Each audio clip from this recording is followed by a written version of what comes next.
கும்பகோணத்தில் மது போதையில் இருந்து மக்களை காப்பாற்றிட நடைபெற்ற சர்வ மங்கள மகா யாகத்தில் மருத்துவர் ராமதாஸின் மூத்த மகள் காந்தி பரசுராமன் உட்பட ஏராளமான பெண்கள் மற்றும் ஆண்கள் என ஆயிரக்கணக்கானோர் பங்கேற்றனர். கும்பகோணத்தில் இன்று சர்வதேச இதய தினமாக கடைபிடிக்கப்படுகிறது.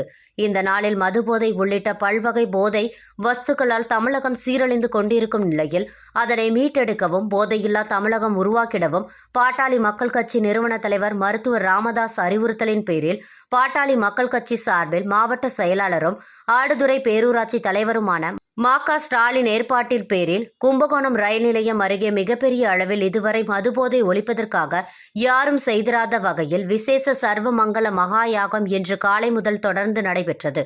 இதில் மருத்துவர் ராமதாஸின் மூத்த மகள் காந்தி பரசுராமன் உட்பட ஏராளமான பெண்கள் மஞ்சள் நிற சேலை உடுத்தி பங்கேற்றனர். முன்னதாக இதற்கான புனித நீர் மற்றும் யாகத்தில் சேர்க்க வேண்டிய மங்கள பொருட்கள் மகாமக குளத்திலிருந்தும் அபிமுகேஸ்வரர் திருக்கோவிலில் இருந்து தமிழர்களின் நாட்டுப்புற இசை மற்றும் நாதஸ்வர மேளதாளம் மங்கள வாத்தியங்கள் முழங்க முக்கிய வீதிகள் வழியாக யாகம் நடைபெறும் காமராஜர் சாலைக்கு கொண்டு வரப்பட்டது.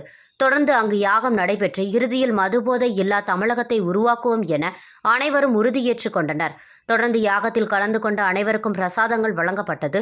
இதில் ஆயிரக்கணக்கானோர் பங்கேற்றனர்.